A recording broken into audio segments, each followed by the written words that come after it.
Hi guys! Good morning po!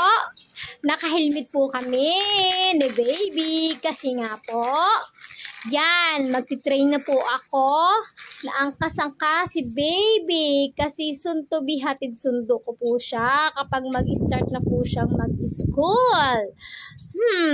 Di po ba? Ito nga po pala ang aking gagamitin. Ang e-bike. Di po ba? Kasi nga po magaan po talaga siya. At napaka-smooth pong gamitin. Yun nga lang po ay di kuryente ho. Hindi mo siya mahalatang e-bike. Kasi nga po may plaka siya. Tapos mukhang ano po talaga siya. Mukhang motor talaga siya. Ito nga po pala ay ano na, 3 taon na po sa akin. Ito po yung kauna-unahang regalo sa akin ni Bianan at ni asawa. Ito po. Mula po nung nagtrabaho po ako ay siya na po yung kapartner ko. Talagang dito sa Taiwan ay kailangan independent ka po.